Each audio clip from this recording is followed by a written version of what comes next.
Selamat pagi jemaat yang dikasihi oleh Tuhan. Kita bersyukur karena Tuhan memberikan kesehatan dan kekuatan dan sekali lagi boleh memberikan kesempatan untuk beribadah pada pagi hari ini.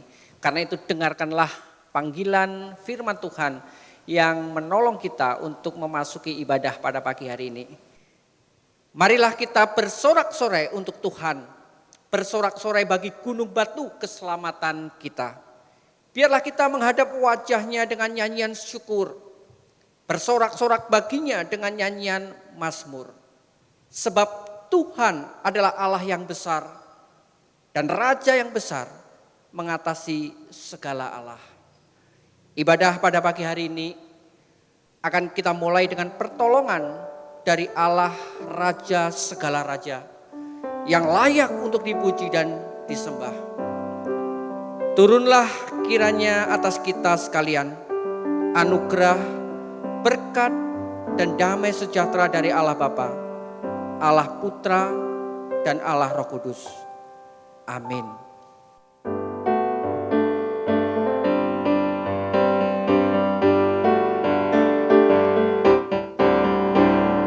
Langit dan bumi, pujilah Tuhan, sebab Dia ciptakan semuanya.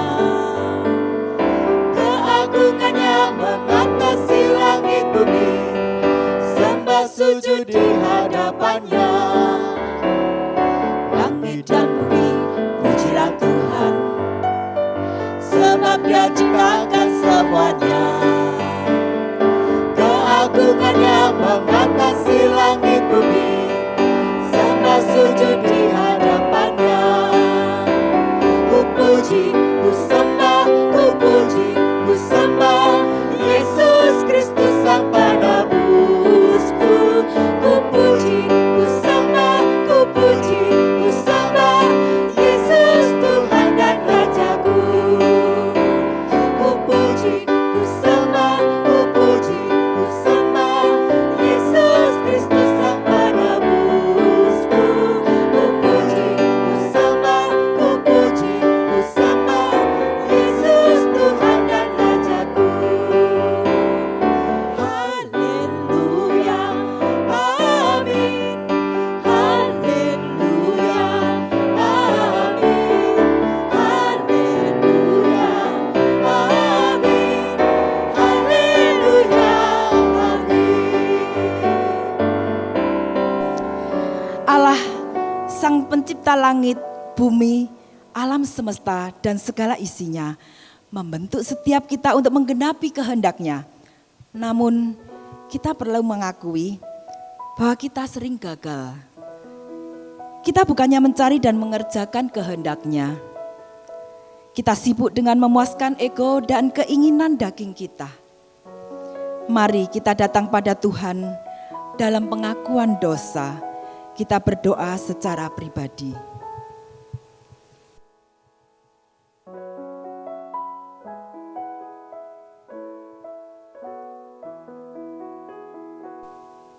Ya Allah, pencipta dan pemilik alam semesta, Engkau jugalah pencipta dan pemilik hati kami. Ketika hati kami tak lagi dipenuhi oleh kerinduan akan Engkau, ketika pikiran kami tak lagi dikuasai oleh kehendak Roh Kudus-Mu, ketika perbuatan kami tak lagi digerakkan oleh kasih-Mu, ampunilah kami dan raihlah kami kembali dengan anugerah-Mu. Tolong kami untuk menyadari dan mengalami kuasa pengampunan dan pemulihan-Mu, agar kami dapat mengenal-Mu lebih jelas, mengasihi-Mu lebih sungguh, dan mengikuti-Mu lebih dekat. Di dalam nama-Mu Tuhan Yesus Kristus kami berdoa. Amin. Tuhan berfirman, sekalipun dosamu merah seperti kirmisi, akan menjadi putih seperti salju. Sekalipun berwarna merah seperti kain kesumba, akan menjadi putih seperti bulu domba. Sekalipun dosa kita besar dan seakan tak terampuni, kasih Allah tersedia bagi kita. Anugerahnya mengampuni, kasihnya melampaui dosa, berlimpah bagi setiap kita. Kasih yang melupakan pelanggaran, walau Maha tahu tak diingatnya. Allah hapuskan segala kesalahan, berlimpah kasih-Nya lampaui dosa. Puji Tuhan, sebab kasih-Nya sempurna. Kasih-Nya baru tiap pagi, berlimpah kasih-Nya lampaui dosa.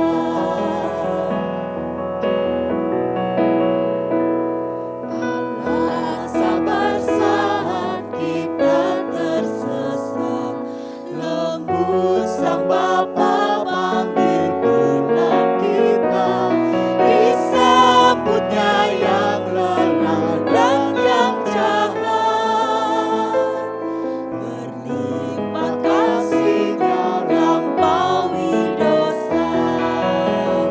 Puji Tuhan, sebab kasih-Nya sempurna. Kasih-Nya baru tiap pagi, berlimpah kasih-Nya lampaui dosa.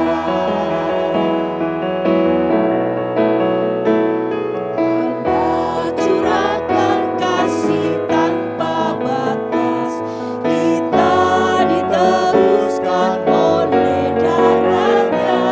Dulu berhutang, sekarang kita bebas, berlimpah kasih-Nya lampaui dosa.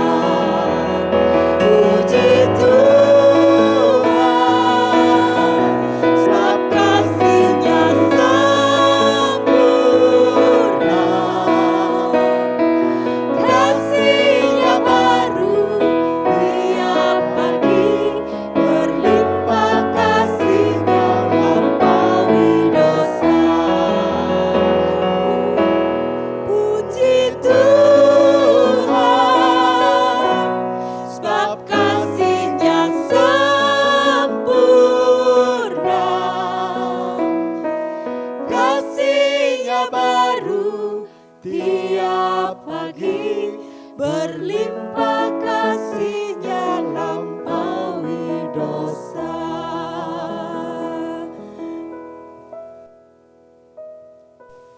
Kasih Allah bukan hanya nyata di dalam hati kita, tetapi kasih-Nya juga nyata di setiap langkah kita. Selalu ada sukacita yang Allah berikan untuk menguatkan kita. Bahkan di tengah badai kehidupan, sukacita surga nyata dalam hidup kita. Sukacita Sukacita surga, itulah kekuatan bagi jiwa. Dapat rasakan kasih-Nya di tengah badai yang bergelora. Terima sukacita surga, itulah kekuatan bagi jiwa. Dapat saksikan kuasa-Nya, lakukan badai yang bergelora. Haleluya, Kau ada dalam hatiku, takkan patah semangatku, takkan hilang kekuatanku. Haleluya, ku mau bersorak bagimu.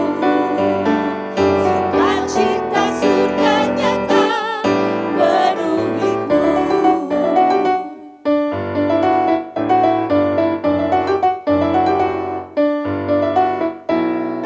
Terima sukacita surga, itulah kekuatan bagi jiwa. Dapat rasakan kasih-Nya di tengah badai yang bergelora. Terima sukacita surga, itulah kekuatan bagi jiwa. Dapat saksikan kuasa-Nya, taklukkan badai yang bergelora. Haleluya, Kau ada dalam hatiku, takkan patah semangatku, takkan hilang kekuatanku. Haleluya, ku mau bersorak bagimu.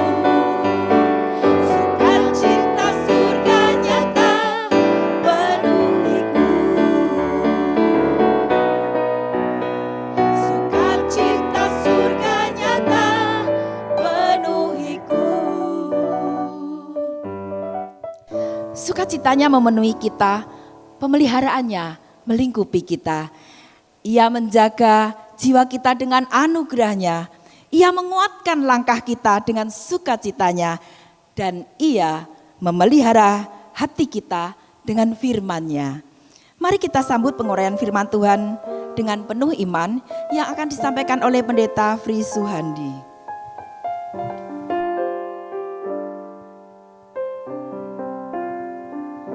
Kepadanya yang aku berharap, di darat atau laut yang gelap, setiap saat ku berharap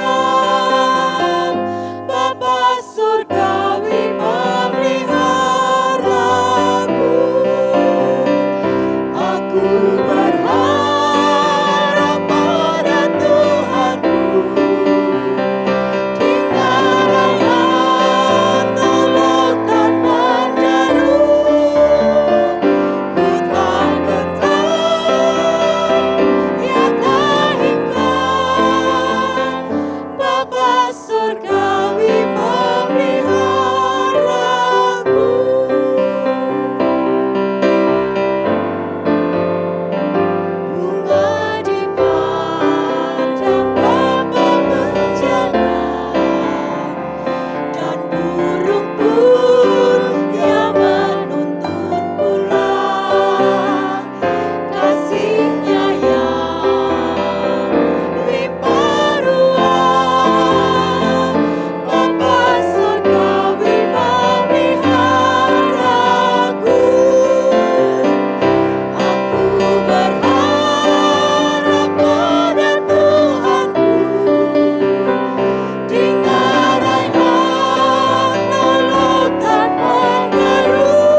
Shalom jemaat yang dikasihi Tuhan, dimanapun saudara berada, senang untuk bisa bersama-sama beribadah dengan saudara sekalian. Mari kita bersama-sama kita berdoa sebelum kita mendengarkan firman Tuhan. Bapa di dalam sorga, berikan kepada kami hati seorang murid untuk memahami kebenaran firman-Mu. Engkau tolong kami supaya ketika kami membaca dan merenungkan firman-Mu, sungguh firman-Mu itu boleh mengarahkan kami kepada kehendak-Mu yang Kau inginkan terjadi bagi hidup kami. Urapi juga hamba-Mu yang penuh dengan kelemahan dan kekurangan, mampukan untuk bisa menguraikan kebenaran firman-Mu dengan jelas. Berbicaralah ya Tuhan, kami anak-anak-Mu siap untuk mendengarkannya. Demi nama Tuhan kami Yesus Kristus, kami berdoa. Amin. Saudara, mari kita bersama-sama membuka bagian firman Tuhan dari 2 Korintus pasal yang ke-8 ayat 1 sampai 9. Tema untuk kita renungkan hari ini adalah tentang memberi di tengah kesulitan. 2 Korintus pasal 8 ayat 1 sampai 9 berbunyi demikian. Saudara-saudara, kami hendak memberitahukan kepada kamu tentang kasih karunia yang dianugerahkan kepada jemaat-jemaat di Makedonia. Selagi dicobai dengan berat dalam berbagai penderitaan, sukacita mereka meluap. Dan meskipun mereka sangat miskin, namun mereka kaya dalam kemurahan. Aku bersaksi bahwa mereka telah memberikan menurut kemampuan mereka, bahkan melampaui kemampuan mereka. Dengan kerelaan sendiri mereka meminta dan mendesak kepada kami, supaya mereka juga beroleh kasih karunia untuk mengambil bagian dalam pelayanan kepada orang-orang kudus. Mereka memberikan lebih banyak daripada yang kami harapkan. Mereka memberikan diri mereka pertama-tama kepada Allah, kemudian oleh karena kehendak Allah juga kepada kami. Sebab itu kami mendesak kepada Titus supaya ia mengunjungi kamu dan menyelesaikan pelayanan kasih itu sebagaimana ia telah memulainya. Maka sekarang sama seperti kamu kaya dalam segala sesuatu, dalam iman, dalam perkataan, dalam pengetahuan, dalam kesungguhan untuk membantu dan dalam kasih-Mu terhadap kami, demikianlah juga hendaknya kamu kaya dalam pelayanan kasih ini. Aku mengatakan hal itu bukan sebagai perintah, melainkan dengan menunjukkan usaha orang-orang lain untuk membantu. Aku mau menguji keikhlasan kasih kamu. Karena kamu telah mengenal kasih karunia Tuhan kita Yesus Kristus, bahwa Ia yang oleh karena kamu menjadi miskin meskipun Ia kaya, supaya kamu menjadi kaya oleh karena kemiskinannya. Saudara, berbicara soal memberi, itu adalah sesuatu yang boleh saya katakan berlawanan dengan natur umum kita sebagai manusia. Saya ingin cerita satu cerita. Saudara, satu hari ada seorang petani yang membeli 2 ekor anak kuda dari sahabatnya yang akan pindah keluar kota. Dia beli 2 ekor anak kuda itu dengan harga yang murah dan dibesarkannya lah anak kuda itu. Ketika dia membeli anak kuda itu, dia sudah berjanji kepada Tuhan, Tuhan kalau nanti anak kuda ini besar dua-duanya, Tuhan memberkati dan mereka bisa besar, saya akan jual dua-duanya dan salah satu saya akan persembahkan kepada Tuhan. Maka dibesarkanlah anak kuda itu. Dan saudara, betul saudara, anak kuda itu bertumbuh menjadi kuda-kuda dewasa yang sangat gagah.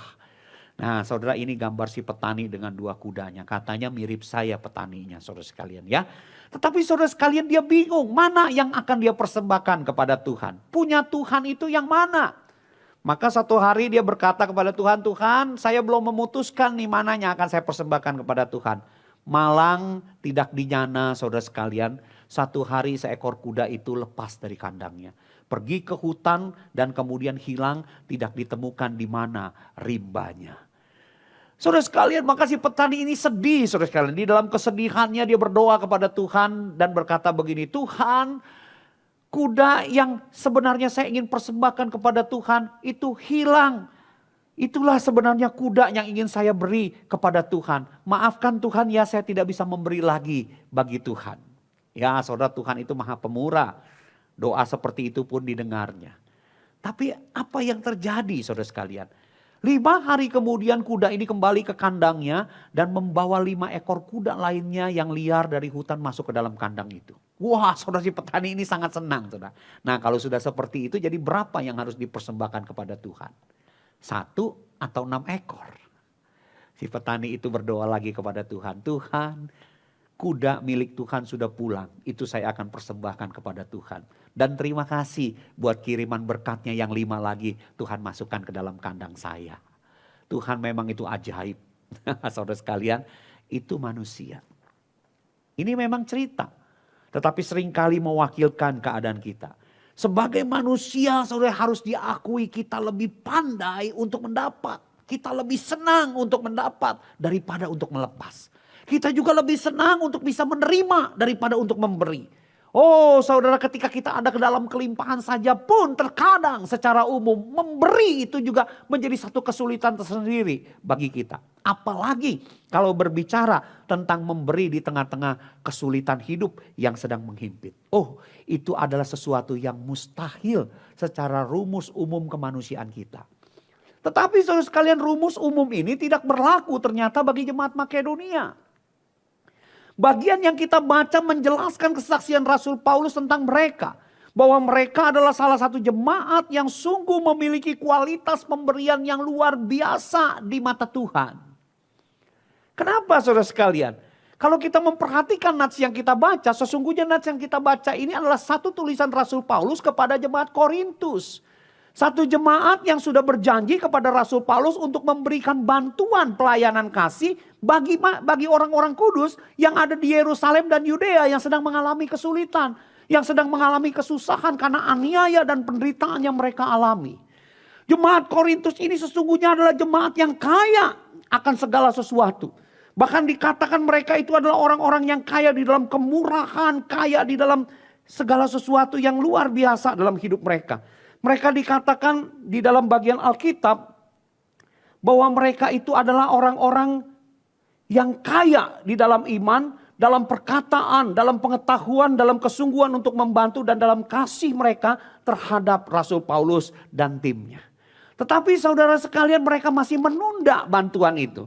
Maka supaya bantuan itu bisa diselesaikan, maka Rasul Paulus mengambil contoh salah satu jemaat kecil yang ada di Makedonia, yang disebut sebagai jemaat Makedonia yang sudah terlebih dahulu memberikan bantuan itu kepada Rasul Paulus. Nah saudara, untuk mengingatkan panggilan pelayanan ini, Paulus berikan contoh jemaat Makedonia.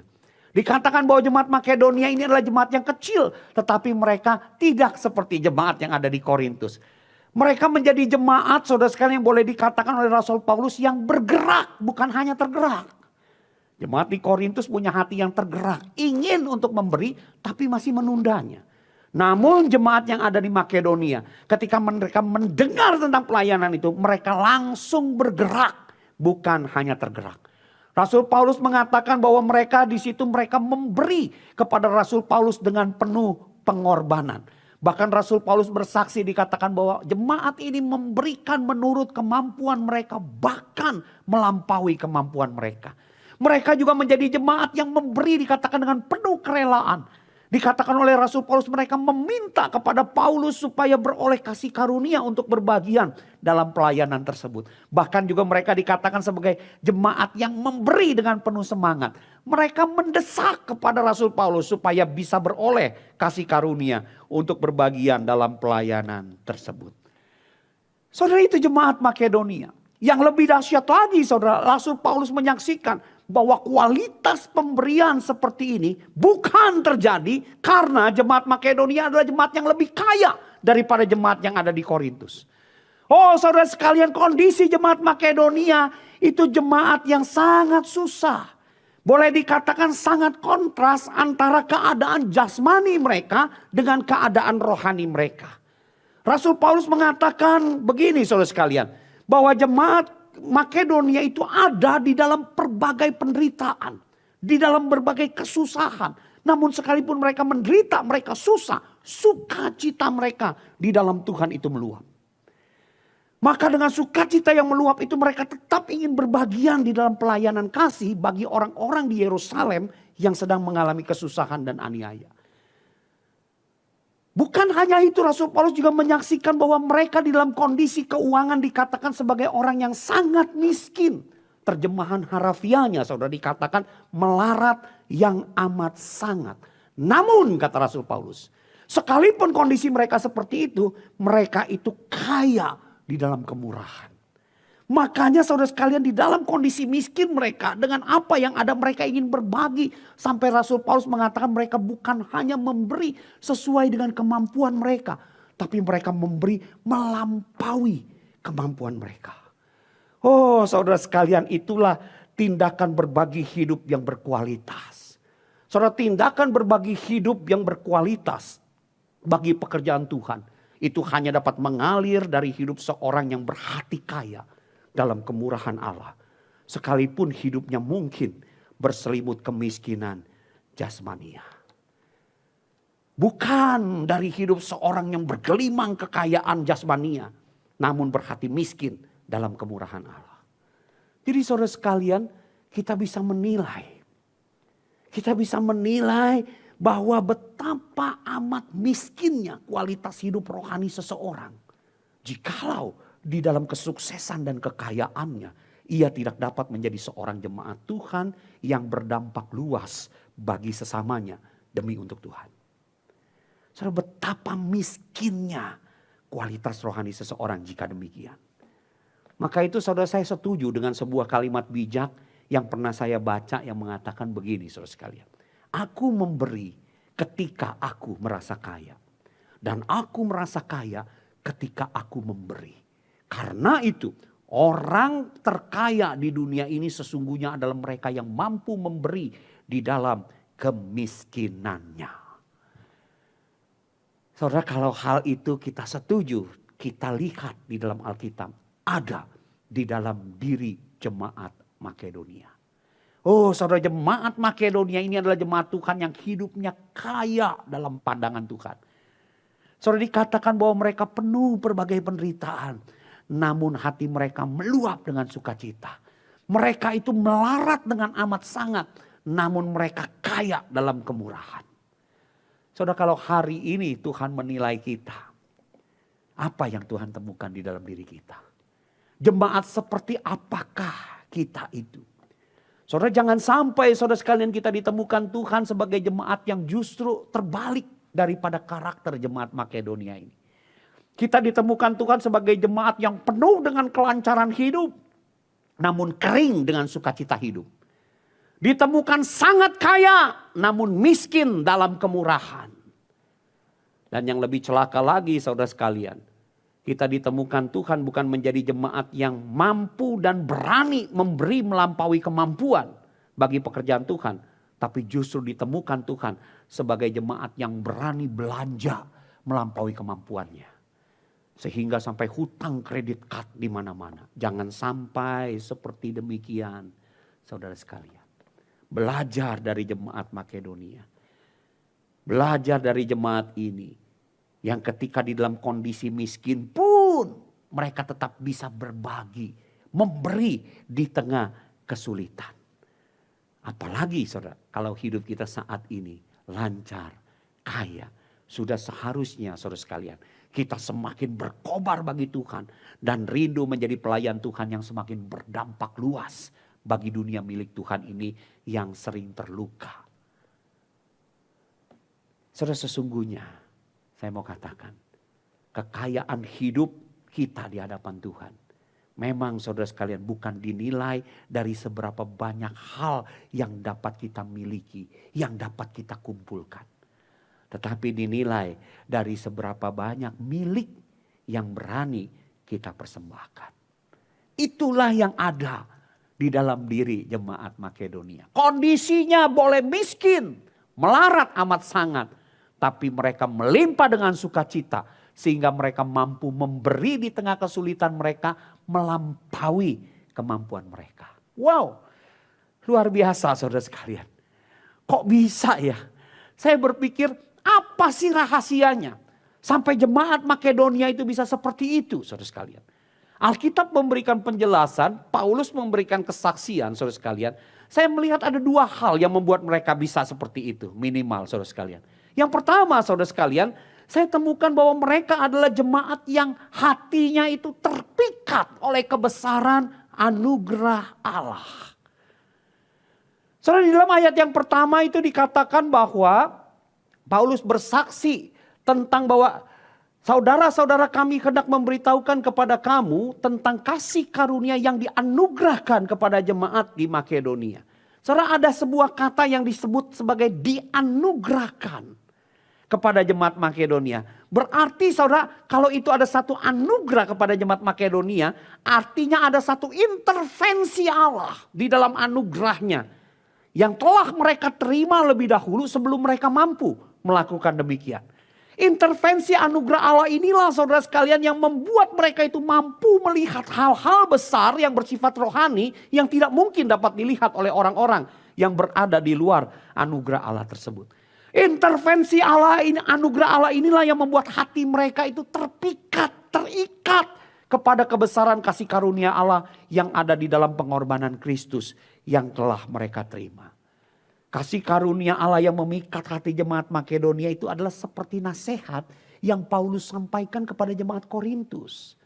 Di dalam ayat yang ke-9 dia mengatakan begini, karena kamu telah mengenal kasih karunia Tuhan kita Yesus Kristus, bahwa ia yang oleh karena kamu menjadi miskin sekalipun ia kaya, supaya kamu menjadi kaya oleh karena kemiskinannya. Nah saudara sekalian, jemaat Makedonia itu tahu kebesaran anugerah Allah. Tahu pengorbanan Kristus yang rela bukan hanya jadi miskin saudara sekalian. Tapi rela mengorbankan nyawanya mati di atas kayu salib demi melakukan penebusan dosa bagi umatnya. Itu yang dipahami, itu anugerah Allah yang membuat hati mereka itu meluap dan terpikat kepada kebesaran kasih Allah itu. Dan percayalah saudara sekalian, ketika hati seseorang itu terpikat oleh kebesaran anugerah Allah di dalam pengorbanan Kristus, maka pelayanan dan persembahan bagi Kristus bukanlah menjadi sebuah beban dalam hidup ini, tetapi justru menjadi sebuah kesempatan. Itu yang jemaat Makedonia lihat. Saudara, secara kondisi jemaat Makedonia itu sangatlah tidak memungkinkan untuk mengambil bagian dalam pelayanan kasih tersebut. Karena kondisi mereka itu menderita dan melarat dengan amat sangat. Tetapi saudara, pelayanan kasih itu dilihat oleh mereka bukan sebagai sebuah beban, tetapi sebuah kesempatan untuk menyenangkan hati Kristus. Karena itu, kondisi mereka boleh miskin, boleh melarat, mereka tetap bisa memberi dengan penuh pengorbanan. Mereka memberi melampaui kemampuan mereka. Mereka memberi dengan penuh kerelaan. Mereka yang meminta kepada Rasul Paulus untuk supaya mereka bisa berbagian dalam pelayanan itu. Bahkan Rasul Paulus mengatakan mereka juga memberi dengan penuh semangat. Mereka itu sampai mendesak Rasul Paulus supaya bisa berbagian dalam pelayanan itu. Kenapa saudara sekalian? Karena hati mereka terpikat kepada kebesaran anugerah Allah. Yang dimana Kristus sekalipun kaya rela menjadi miskin. Supaya di dalam kondisi miskinnya kita bisa kaya di dalam Tuhan. Di dalam segala karakter dan kebaikan Tuhan yang terus bertumbuh di dalam diri kita. Saudara, memang saudara sekalian, hati yang terpikat oleh kasih Kristus itu akan membuat seseorang selalu berusaha untuk menjadi berkat demi Kristus. Sama seperti kita saudara sekalian. Kalau kita menjadi seorang anak-anak yang mengerti betapa besarnya pengorbanan orang tua kita di dalam membesarkan kita, di dalam mendidik kita. Saudara, kalau kita sekarang sudah dewasa dan melihat orang tua kita itu sudah tua renta. Saudara, kita pasti selalu memiliki keinginan untuk membahagiakan dia. Kenapa saudara? Karena kita ingat. Kita terpikat akan segala kasihnya yang pernah dia curahkan kepada kita. Nah, itu yang dialami oleh jemaat yang ada di Makedonia. Hati mereka itu terpikat kepada kebesaran kasih Kristus. Sehingga mereka membuat mereka itu selalu berusaha untuk menjadi berkat demi Kristus. Sekalipun ada di dalam kondisi penderitaan dan kesulitan hidup yang sedang menekan mereka. Yang kedua saudara sekalian, apa yang membuat mereka bisa demikian? Saudara, saya melihat bahwa mereka itu ternyata adalah jemaat yang memberi diri di dalam kesalehan yang sejati.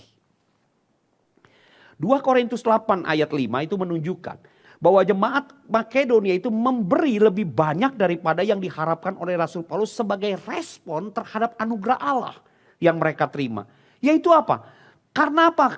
Mereka itu dikatakan mereka itu memberi diri pertama-tama kepada Allah. Dan kemudian setelah mereka memberi diri kepada Allah itu kepada kehendak Allah.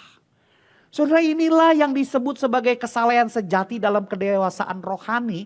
Yang seharusnya semakin bertumbuh di dalam umat Tuhan yang beribadah kepada Tuhan. Di dalam kita mengikut kepada Tuhan, kita bukan bertumbuh menjadi orang yang selalu menuntut Tuhan. Tetapi semakin memahami kebesaran anugerah Tuhan yang telah Tuhan berikan kepada kita. Sehingga saudara, ketika kita memahami itu, kita semakin ingin memberi diri kita supaya Tuhan pakai bagi kemuliaannya. Itu sebenarnya kesalehan yang sejati. Yang seharusnya makin bertumbuh di dalam hidup rohani kita. Loh Pak, kalau ada kesalehan sejati berarti ada dong kesalehan palsu. Berarti ada dong yang namanya kesalehan yang tidak benar itu. Ya ada. Apa itu kesalehan palsu, saudara? Saudara, kesalehan palsu, saudara, adalah segala tindakan ibadah di luar Kristus. Yang akhirnya berujung hanya kepada kemuliaan dan kepentingan diri sendiri. Saudara, banyak zaman sekarang itu orang yang rajin beribadah. Giat untuk beribadah. Tapi saudara, ibadah yang mereka lakukan sekalipun menyebut nama Kristus, sesungguhnya berada di luar Kristus. Karena apa saudara? Kristus tidak memperbaharui karakternya. Yang bertumbuh semakin beribadah, dia menjadi seorang yang makin menuntut Tuhan untuk selalu mengikuti keinginannya. Jadi ujungnya adalah pada kemuliaan dan kepentingan diri sendiri. Saudara, ini yang disebut sebagai kesalehan yang palsu. Secara tindakan lahiriah kelihatannya beribadah. Tetapi Kristus tidak ada di dalam dan memperbaharui karakternya. Untuk supaya semakin hari dia menjadi orang yang semakin mempersembahkan diri bagi Tuhan. Berbeda dengan orang yang ada di dalam kesalehan sejati, saudara. Kesalehan sejati adalah segala tindakan ibadah yang dilakukan di dalam Kristus. Yang hasilnya itu adalah satu respon kudus. Respon kudus siapa saudara sekalian? Respon kudusnya adalah semakin memberi diri bagi Kristus dan kesenangannya. Saudara, ini kesalehan yang sejati. Yang ada di dalam diri jemaat Makedonia. Semakin dewasa kerohanian seseorang, maka seharusnya akan membuat dia semakin penuh untuk memberi diri kepada Allah dan kesenangan Allah. Dan jemaat Makedonia adalah jemaat yang memiliki kesalehan sejati tersebut. Karena itu sekalipun hidup mereka dalam tekanan penderitaan dan kemelaratan, mereka tetap mampu memberi diri mereka kepada Allah dan kesenangan Allah. Karena memang saudara sekalian, wujud nyata, tindakan yang berkualitas untuk mengambil bagian dalam pekerjaan Tuhan bukan ditentukan dari kondisi hidup kita. Melainkan tergantung kondisi rohani kita. Kalau rohani kita itu sungguh saudara sekalian bertumbuh di dalam kesalehan yang sejati. Semakin memahami kebesaran anugerah Allah. Maka kita akan semakin dituntun untuk mempersembahkan diri dan memberikan diri bagi Tuhan dan kesenangan Tuhan. Saudara, itu adalah sesuatu yang wajar yang keluar dari orang yang memahami kebesaran kasih karunia Allah. Yang berada dalam kesalehan sejati. Sama dengan sebuah cerita yang pernah saya dengar. Saudara, di satu negeri, saudara, ada satu cerita, saudara. Seorang gadis cantik bernama Okinawa. Rambutnya panjang, orangnya tinggi, senyumnya manis. Oh saudara, maka tidak heran di usia 20, saudara sekalian, banyak pria-pria yang ingin mendekati dia dan ingin menjadi pacarnya. Sampai satu hari, saudara sekalian, hati Okinawa itu terpaut kepada seorang pemuda. Berpacaranlah mereka, saudara sekalian. Tetapi saudara sekalian, pemuda ini agak merasa terganggu di dalam cara berpacaran Okinawa. Kenapa saudara sekalian?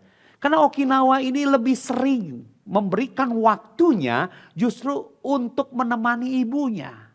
Jadi terkadang mereka harus berpacaran sambil menemani ibu Okinawa. Yang sudah duduk di kursi roda.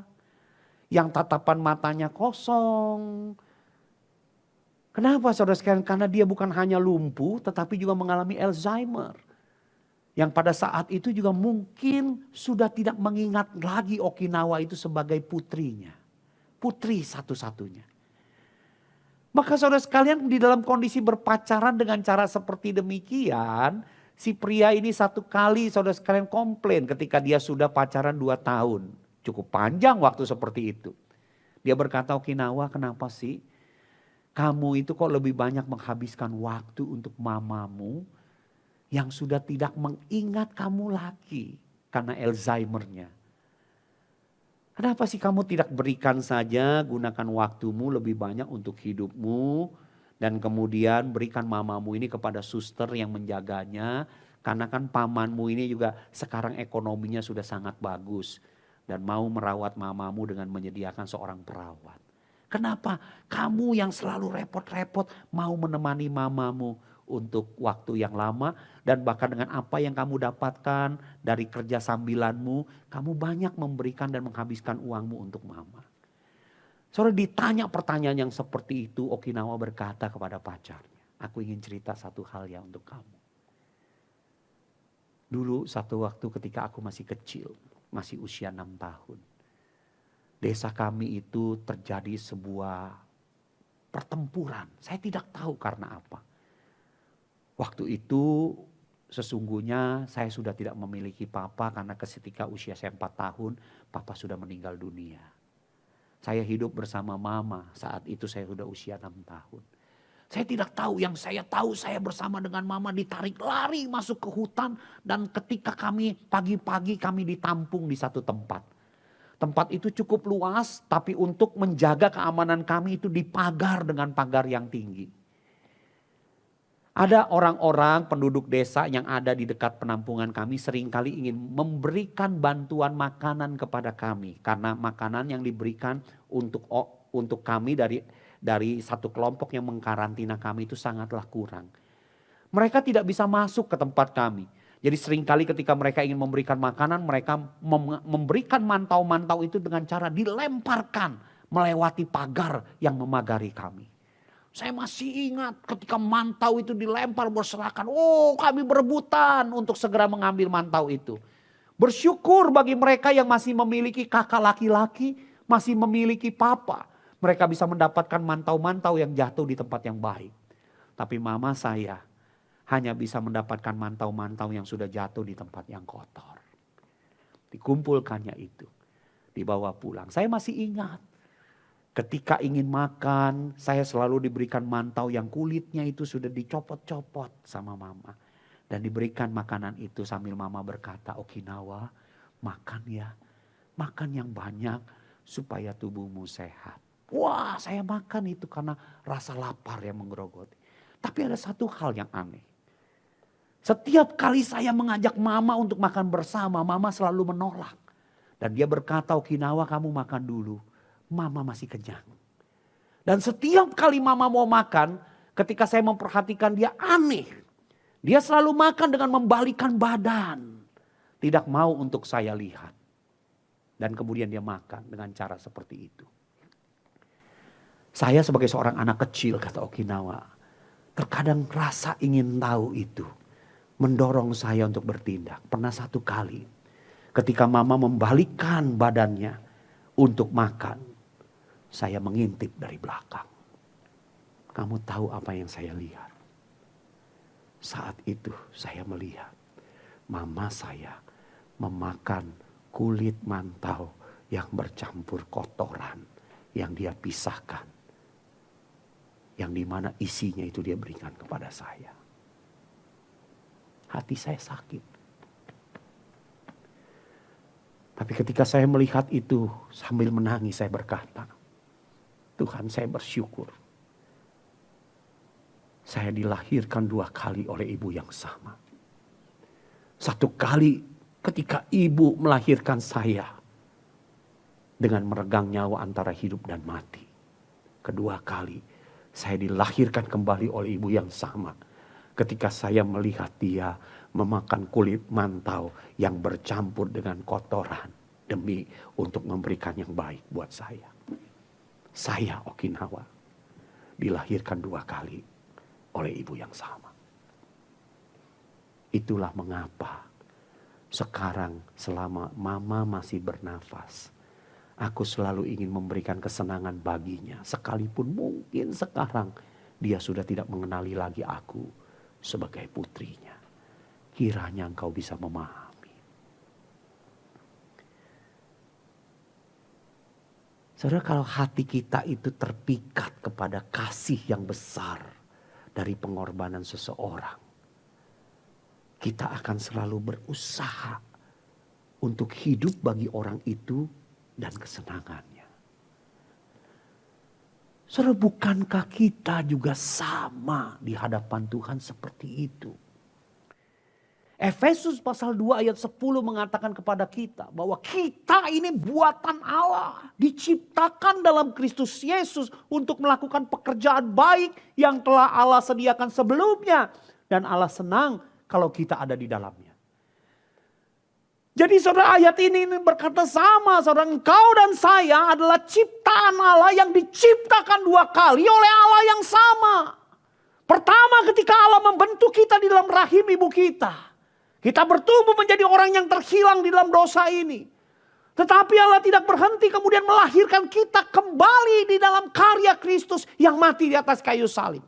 Supaya kita menjadi ciptaan baru, diadopsi kembali menjadi anak-anaknya. Saudara, engkau dan saya adalah orang-orang yang diciptakan 2 kali oleh Allah yang sama. Untuk apa? Hanya untuk sekedar menerima keselamatan? Hanya untuk sekedar menerima sorga nantinya? Tidak. Alkitab mengatakan supaya engkau dan saya berkecimpung di dalam pekerjaan baik yang telah Allah sediakan sebelumnya. Dan Allah senang kalau kita ada di dalamnya. Oh saudara sekalian, betapa senangnya hati Tuhan. Kalau hari ini dia melihat anak-anaknya yang memiliki mentalitas memberi bagi pekerjaan baik di dunia ini yang sedang seringkali terluka. Apalagi di tengah-tengah masa-masa COVID seperti ini. Oh saudara, Tuhan senang ketika anak-anaknya itu terlibat di sana. Karena masa yang diberikan bagi kita di masa ini bukan kebetulan. Tuhan tempatkan kita di zaman ini, di kondisi ini. Itulah pekerjaan baik yang Tuhan sediakan. Andai kata Tuhan menemukan mentalitas seperti jemaat Makedonia itu hidup di dalam diri kita. Oh betapa senangnya hati Tuhan. Karena apa? Dia berkata di dalam hati, engkau memang anakku. Kenapa? Karaktermu bertumbuh semakin mirip dengan Kristus. Senang hati Tuhan. Karena memang saudara sekalian, dalam segala sesuatu Tuhan Allah turut bekerja untuk mendatangkan kebaikan bagi kita. Supaya apa? Supaya kita semakin serupa dengan gambaran anaknya yang tunggal. Yang Rasul Paulus itu katakan. Yang sekalipun dia kaya rela menjadi miskin bagi kita. Supaya kita kaya oleh karena kemiskinannya. Yang sekalipun dia tidak harus disalibkan. Dia suci, dia mulia, tetapi dijadikan dosa karena kita. Supaya kita yang berdosa itu menjadi suci di hadapan Allah karena karya penebusannya. Saudara, tapi kita ditebus bukan hanya untuk sekedar paham dan mengerti tentang hal itu. Tapi dikatakan ada pekerjaan baik yang Tuhan sediakan. Dan pekerjaan baik ini sebagai satu sarana untuk menguak karakter kita. Sungguhkah ketika kita sudah menerima anugerah itu, karakter kita ini makin serupa dengan karakter Kristus. Saudara, jangan pernah lupa. Tuhan Yesus di dalam Matius pasal 25 ayat 31 sampai 46 pernah berkata sebuah pengajaran. Bahwa satu waktu dia akan datang sebagai raja di atas segala raja. Dan dia akan memisahkan setiap orang satu persatu, orang demi orang. Sebagian ada yang ditempatkan di sebelah kanannya. Sebagian ada yang ditempatkan sebelah kirinya. Yang di sebelah kanannya disebut sebagai para domba. Yang disapa olehnya masuk di dalam kerajaan yang telah tersedia bagimu sejak dahulu kala.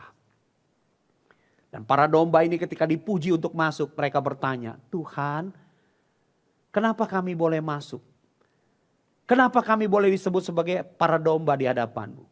Tuhan itu dan raja itu akan berkata, sebab ketika aku lapar, kamu memberi aku makan. Aku haus, kamu beri aku minum. Aku terpenjara, kamu membesuk aku. Aku sakit, kamu mengunjungi aku. Itu yang dikatakan oleh sang raja itu. Nah, di dalam kondisi seperti itu, saudara sekalian, para domba ini berkata, Tuhan kapan? Kapan kami lihat kamu lapar? Kamu haus, kamu telanjang, kamu terpenjara.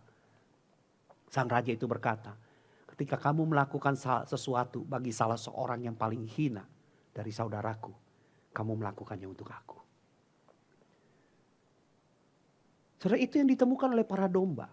Mereka ditemukan Tuhan bukan hanya punya pengakuan menyebut sang raja itu sebagai Tuhan, tapi mereka juga memiliki kelakuan yang selaras dengan karakter yang mereka puja, yaitu Kristus yang murah hati. Saudara, itu yang mereka temukan. Berbeda dengan para kambing, saudara. Para kambing yang ditempatkan sebelah kiri ketika dikatakan nyah dari hadapanku, mereka berkata, kenapa kami harus nyah? Sang raja itu berkata, waktu aku lapar, aku haus, aku telanjang, kamu tidak memberi aku makan, tidak memberi aku minum, tidak memberikan aku pakaian. Waktu aku terpenjara, kamu tidak mengunjungi aku.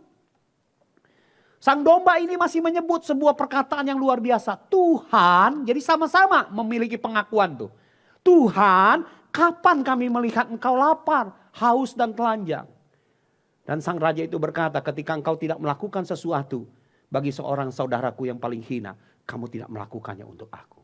Pergi dari hadapanku. Kenapa saudara sekalian? Orang-orang yang disebut sebagai kambing ini punya pengakuan terhadap Kristus yang mereka sebut sebagai Tuhan. Tetapi saudara, mereka tidak punya kelakuan yang selaras dengan karakter Kristus yang murah hati.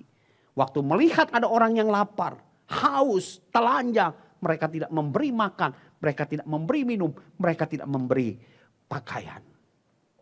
Saudara sekalian, bagaimana dengan kita? Kita harus ingat, iman sejati bukan hanya berisi pengakuan tentang Kristus, tetapi juga kelakuan bagi Kristus. Kelakuan yang sesuai dengan karakter Kristus dan kesenangan Kristus. Kelakuan untuk memberi bagi dunia di sekitar kita yang sedang terluka. Yaitu apa? Mereka yang lapar, haus, telanjang, sakit, dan terpenjara. Oh saudara, betapa bangganya hati Tuhan.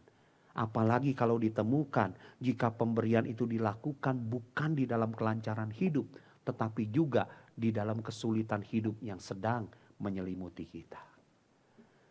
Saudara, hari ini dunia sekitar kita sedang terluka. Banyak orang membutuhkan pertolongan dan dukungan. Saudara, mari saudara sekalian. Sebagai anak-anak Tuhan yang mengakui Kristus sebagai Tuhan dan menginginkan karakter Kristus hidup di dalam diri kita, mari kita berbagi dan memberkati mereka dengan memberi. Saudara, ini bukan beban saudara, tapi kesempatan. Kesempatan untuk menjalankan hidup iman yang bukan hanya berisi pengakuan tentang Kristus, tetapi juga kelakuan yang selaras dengan karakter Kristus. Artinya saudara sekalian, Allah masih sedang melakukan banyak pekerjaan besar dalam dunia miliknya ini. Dan sedang beranugerah kepada kita yang kecil dan terbatas ini untuk terlibat bersamanya. Saudara, pelayanan dan persembahan yang berkualitas bagi pekerjaan Allah itu hanya mengalir dari hati yang terpikat oleh kebesaran anugerah Allah dan kesediaan untuk memberi diri dalam kesalehan sejati. Saudara, sama seperti Allah pernah beranugerah kepada jemaat Makedonia, maka pada saat ini pun Dia ingin beranugerah kepada kita jemaatnya di tengah kondisi COVID-19 yang banyak membuat orang susah ini. Di tengah generasi kita dalam kondisi sekarang ini. Karena itu saudara sekalian, melalui firman Tuhan hari ini, kita diajak untuk berkaca kepada pelayanan persembahan jemaat Makedonia. Kehidupan jemaat Makedonia menderita, sedangkan kehidupan kita mungkin cukup sejahtera. Namun pertanyaannya, apakah kita juga memiliki sukacita yang meluap atas kebesaran anugerah Allah? Kondisi ekonomi jemaat Makedonia melarat, saudara. Dengan amat sangat dikatakan mereka itu susah melarat. Sedangkan kondisi ekonomi kita mungkin berkecukupan dan bahkan mungkin berkelimpahan. Namun pertanyaannya saudara sekalian, apakah kita juga sudah menjadi orang yang kaya di dalam kemurahan? Saudara, saya berdoa kiranya intervensi anugerah Allah itu menjadikan hati kita itu selalu terpikat erat kepada kebesaran pengorbanan Kristus bagi kita. Dan kiranya Roh Kudus itu terus menumbuhkan kesalehan sejati di dalam hal memberi untuk pekerjaan baik bagi yang ada di sekitar kita. Supaya nama Tuhan dipermuliakan. Supaya karakter Kristus itu juga makin muncul dalam hidup kita. Saudara, biarlah kedua hal ini berlimpah dalam hidup kita. Sehingga kita dimampukan untuk dapat selalu meresponi kondisi sulit di sekitar kita. Baik itu kondisi karena bencana alam, karena COVID-19 yang sedang dialami ini. Kita bisa berespon dengan baik dengan tindakan-tindakan nyata pelayanan dan persembahan yang berkualitas bagi Tuhan, bagi sesama kita. Tuhan memberkati, mari kita berdoa. Bapa di sorga, terima kasih untuk firman-Mu. Berikan kepada kami kekuatan untuk menjadi pelaku-pelaku firman-Mu. Sebab hanya dengan demikianlah kami membangun iman kami di atas dasar yang teguh. Berkati hidup kami ya Tuhan. Tolong kami untuk selalu memahami kebesaran anugerah-Mu. Limpahi kami dengan hati yang penuh dengan sukacita. Sekalipun sehingga dalam keadaan apapun kami menjadi orang-orang yang terus mampu memberi. Walaupun mungkin hidup kami itu berselimutkan kesulitan. Tuhan tolong kami, mampukan kami. Demi nama Tuhan kami Yesus Kristus kami berdoa. Amin. Bapak Ibu yang dikasihi oleh Tuhan, kita akan bersama-sama memperbaharui pengakuan iman kita, pengakuan iman rasuli bersama dengan segenap umat percaya yang berbunyi demikian. Aku percaya kepada Allah, Bapa yang Maha Kuasa, Khalik langit dan bumi, dan kepada Yesus Kristus anaknya yang tunggal Tuhan kita, yang dikandung dari Roh Kudus, lahir dari anak darah Maria, yang menderita sengsara di bawah pemerintahan Pontius Pilatus, disalibkan, mati dan dikuburkan, turun ke dalam kerajaan maut. Pada hari yang ketiga bangkit pula dari antara orang mati, naik ke surga, duduk di sebelah kanan Allah Bapa yang Maha Kuasa. Dan dari sana ia akan datang untuk menghakimi orang yang hidup dan yang mati. Aku percaya kepada Roh Kudus, gereja yang kudus dan am, persekutuan orang kudus, pengampunan dosa, kebangkitan orang mati, dan hidup yang kekal. Amin. Kita akan menaikkan dua pokok doa syafaat pada pagi hari ini. Saya akan mendoakan, silakan Bapak Ibu sekalian mengaminkannya di rumah masing-masing. Mari kita berdoa. Bapa di dalam surga, pada pagi hari ini kami datang sekali lagi di hadapan-Mu. Menyerahkan pergumulan kami. Secara khusus ya Tuhan, kami tetap mendoakan untuk negeri ini. Negeri yang selama 4 bulan ini dilanda pandemi. Bahkan kami juga melihat di kota kami Surabaya ini ya Tuhan. Bukannya pandemi ini semakin menurun, tetapi penderita yang terjangkit dari hari ke hari semakin bertambah banyak. Tuhan, kami sebagai manusia prihatin melihat hal ini. Tetapi kami sadar ya Tuhan, bahwa kami tidak mampu untuk melawan pandemi ini seorang diri. Karena itu dibutuhkan kerjasama dan saling bergandengan tangan untuk boleh menanggulangi pandemi ini bersama-sama. Khususnya kami berdoa untuk kota kami Surabaya ini ya Tuhan. Tuhan, kiranya Engkau memberikan kami belas kasihan, supaya kami sebagai warga kota ini, kami sekali lagi diingatkan Tuhan, untuk boleh menaati setiap protokol kesehatan yang sudah dilakukan dan juga yang sedang digaungkan untuk boleh kami taati saat ini. Karena dengan menaati himbauan daripada pemerintah untuk memiliki pola hidup yang sehat, maka mata rantai pandemi ini bisa kami putuskan. Tuhan berikan kami hati yang mau taat kepada aturan pemerintah ini. Supaya ketika kami melakukan aturan-aturan ini, kami bukan melindungi diri kami sendiri, tetapi kami juga sedang menyelamatkan dan melindungi orang lain. Tuhan, kami rindu bahwa pandemi ini boleh segera berakhir. Tetapi kami berdoa bahwa semuanya itu karena kehendak dan rencana-Mu sendiri. Engkau yang memutuskan, bahkan Engkau sendiri yang memiliki agenda kapan berakhirnya agenda pandemi ini ya Tuhan. Ajar kami untuk terus berdoa, berserah, dan mengandalkan Tuhan yang kami imani yang sanggup melepaskan kami dari pandemi ini. Tuhan, kami juga berdoa untuk gereja-Mu GKKA Indonesia Jemaat Surabaya ini. Yang sudah 4 bulan ini kami juga melakukan ibadah secara online.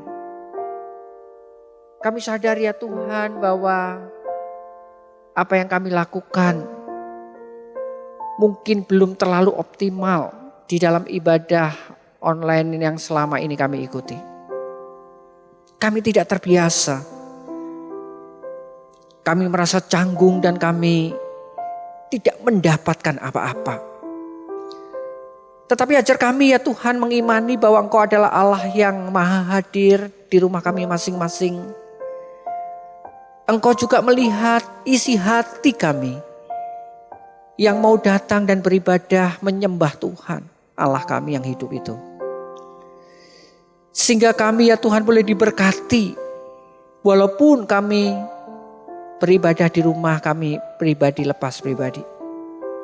Tetapi kehadiran Tuhan melegakan hati kami dan menghibur kami bahwa Allah yang berdaulat itu, Allah yang maha hadir itu sama ketika hadir di tengah-tengah gereja Tuhan, bahkan hari ini hadir di setiap rumah orang-orang percaya dimanapun berada.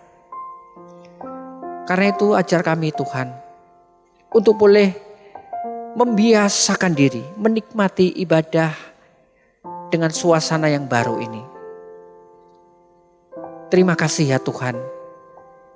Kami percaya kebenaran firman Tuhan yang disampaikan oleh hamba-hamba-Mu setiap minggunya.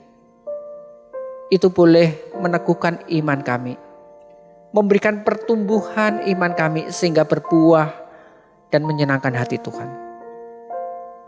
Pakai kami ya Tuhan di tengah zaman ini untuk boleh membesarkan dan mengagungkan nama Tuhan. Di dalam keterbatasan ibadah online yang kami ikuti. Ini doa kami Tuhan. Di dalam nama Tuhan Yesus kami bersyukur dan kami berdoa. Amin. Kita telah mendengarkan firman Tuhan. Kita mau rindu menaati firman-Nya, memberi diri sepenuhnya kepada Kristus. Kita mau setia kepada Sang Pemberi berkat dan menggunakan berkat-Nya untuk kemuliaan-Nya. Silakan Bapak Ibu sekalian memberikan persembahan secara online.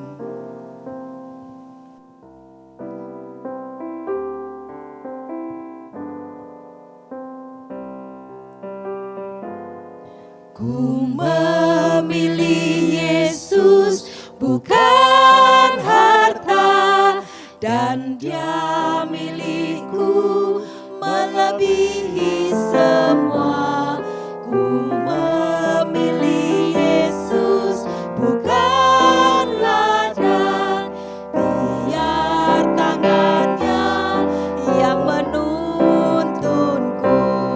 Ku tak mau jadi raja penguasa, namun dibelenggu dosa.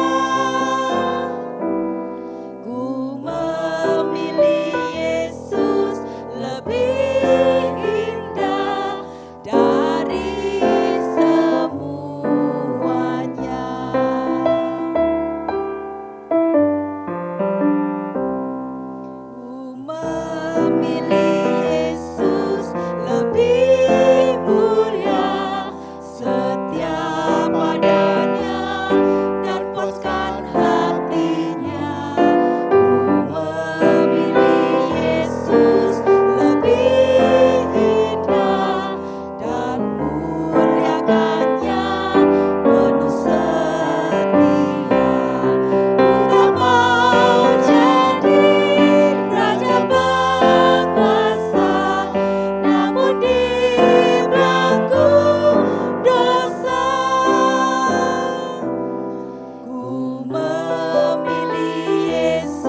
kita berdoa.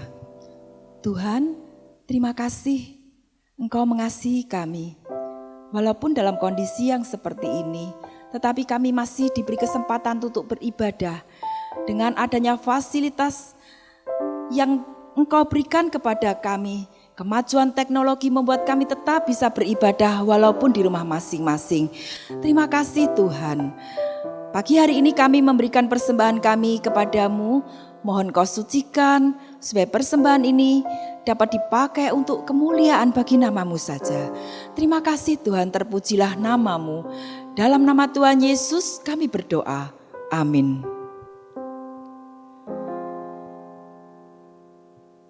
Hendaklah masing-masing memberi menurut keleraan hatinya. Jangan dengan sedih atau karena paksaan. Sebab Allah mengasihi orang yang memberi dengan sukacita. Dan Allah sanggup melimpahkan segala kasih karunia kepada kamu. Supaya kamu senantiasa berkecukupan di dalam segala sesuatu. Dan malah berkelebihan di dalam pelbagai kebajikan.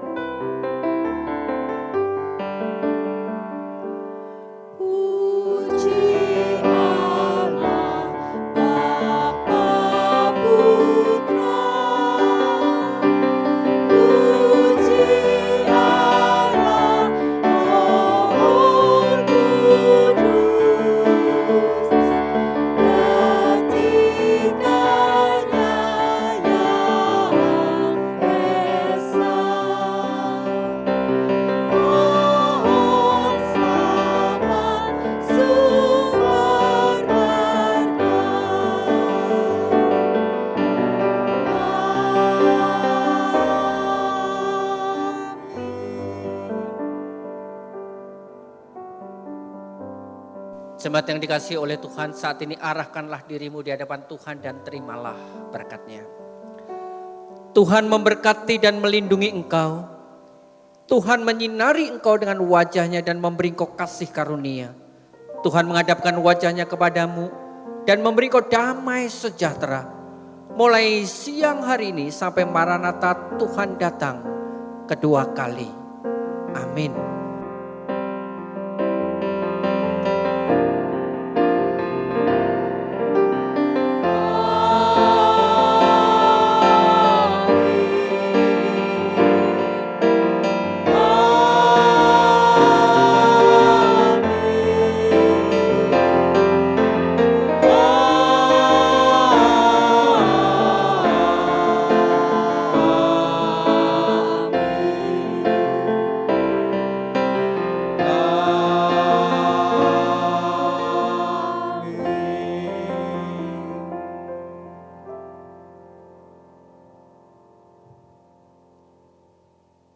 Ibadah pagi hari ini telah selesai. Kiranya Tuhan tetap memelihara Bapak Ibu Saudara sekalian dan tetaplah jaga kesehatan supaya kita tetap bisa memuji, memuliakan nama Tuhan. Tuhan Yesus memberkati Bapak Ibu sekalian. Amin.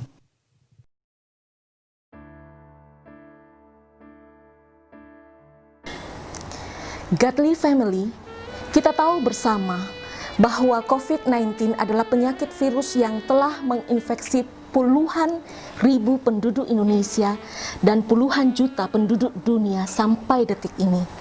Dan faktanya bahwa COVID-19 cepat menular dan potensi untuk menyebabkan kematian itu sangat besar bagi orang-orang dengan imun yang lemah. Ada lansia, balita maupun ibu hamil dan juga orang-orang yang punya penyakit sebelumnya. Itu tidak boleh kita sepelekan. Obat dan vaksin masih sementara dalam penelitian. Oleh karena itu kita membutuhkan imun yang kuat untuk menghadapi virus ini. Marilah kita menjadi bagian pemutus rantai penularan dengan cara kita dukung dan lakukan protokol kesehatan yang dianjurkan pemerintah. Pakai masker, jaga jarak yang aman, sering cuci tangan dengan air mengalir dan sabun. Jagalah kesehatan tubuh dengan melakukan perilaku hidup bersih yang sehat dan seimbang. Bila kita mengalami gejala COVID, jangan pernah takut untuk terbuka, sebab itu akan melindungi diri kita keluarga, dan orang yang kontak dengan kita. Ingatlah, COVID bukan penyakit aib. Dengan kita terbuka, itu akan membantu diri kita sendiri dan juga sesama kita. Gereja kita melalui tim peduli COVID-19 akan siap membantu kita memberikan arahan, petunjuk, dan mencari solusi bersama untuk mengatasi keadaan ini. Saya mengajak kita semua bergandengan tangan. Kita saling peduli, saling memperhatikan, menopang di dalam doa, dan memberikan bantuan bagi keluarga yang terpapar COVID. Dan bagi kita maupun keluarga kita yang terpapar COVID, sekali lagi, jangan takut. Mari kita menyampaikan seluruh gejala dengan jujur, dan itu akan mencegah proses lebih berat di kemudian hari. Patuhi protokol pemerintah selama masa isolasi mandiri. Info di Jawa Timur sampai saat ini, rumah sakit, ICU, semua penuh.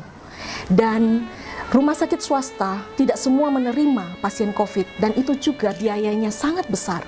Oleh karena itu, mencegah akan selalu lebih baik daripada mengobati.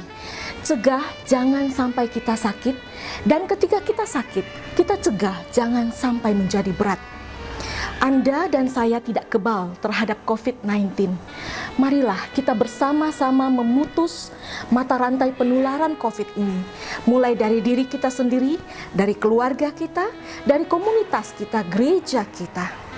Bersama kita bisa. Tuhan Yesus memberkati.